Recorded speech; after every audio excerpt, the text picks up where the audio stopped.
International Men's Day is just around the corner, and we take this opportunity to increase the awareness of some men's health issues, predominantly prostate and prostate cancer.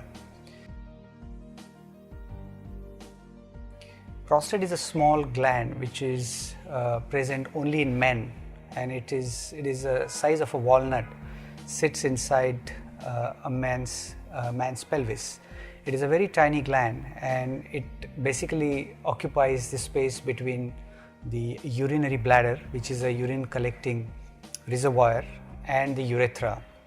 So this gland is there in all men, but as the age of the person increases, this gland starts increasing in its size, and it can be troublesome.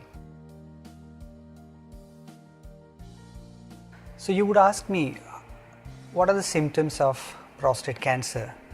So per se, prostate cancer will have no symptoms in initial stages. That's why we call it as a silent killer. In early stages, patient will have no symptoms whatsoever, and it is generally picked up only on a blood test or by getting examined through a urologist. Having said that, the benign prostatic enlargement, which is the benign or non-cancerous growth of prostate, which is very common in elderly population, they do present with certain symptoms like urinary frequency, urgency, getting up quite often at night, straining at micturition, and all these symptoms could be overlapped even in prostate cancer patients. The lifetime risk of any male child who is born, he will carry a 16% risk of developing prostate cancer, which is quite high. Now that doesn't mean that all these men who have been diagnosed with prostate cancer will die of prostate cancer. Many of them, they will die with prostate cancer. So that's why we have to differentiate between the lethal type of prostate cancer and the dormant variety, which is the sleeping type of prostate cancer. So in India, the average incidence of prostate cancer vary between 1 to 5%, and that is because of the type of city or the village you live in. The reasons are, firstly, there is a migration of population from village to the bigger cities, and that exposes this population to various things like changed diet, change in lifestyle, the stress levels are high, the pollutants are high, and the dietary factors, they get altered as well.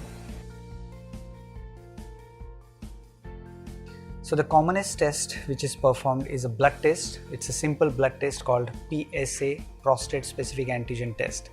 One has to just get it done through the laboratory on a doctor's prescription, and you don't need to be fasting for this test. The second important test is a digital rectal examination. It's a digital check which is performed by a specialist doctor, and these two tests may be able to detect whether one can have prostate cancer. So once these two basic tests have been performed, the doctor will evaluate your risk of harboring prostate cancer, and he will suggest you to proceed with a couple of other tests like an MRI on your prostate or even a biopsy on your prostate. Now the biopsy, which is like obtaining tiny samples out of your prostate, will be a confirmatory test to diagnose the prostate cancer. Once all these tests are available, there is another imaging test which may be performed to know how far this cancer has progressed.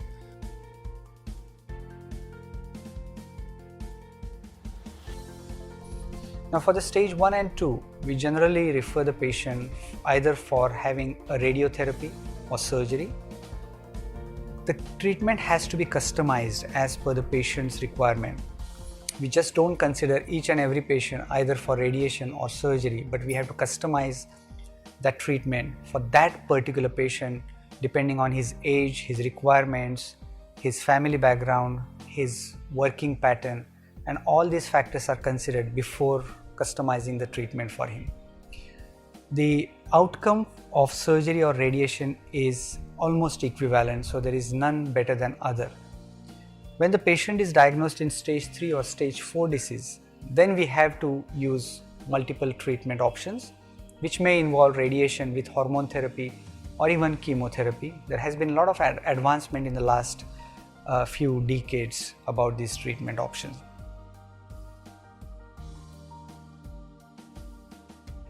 So we at Hinduja Hospital, Mahim, are offering the most sophisticated Da Vinci robotic system. This is the only system available in India which is comprehensive, has got the most advanced version of Da Vinci system along with table motion, which is a robotic table, and we have got some additional equipment to map the tumors as well. So instead of having a big cut on patient's stomach, we make tiny holes on patient's abdomen. Through these holes, we introduce tiny cannulae, and these cannulae are connected to a sophisticated robotic machine. This robotic machine is totally controlled by the surgeon, the operating surgeon, and he will be maneuvering the instruments inside patient's body.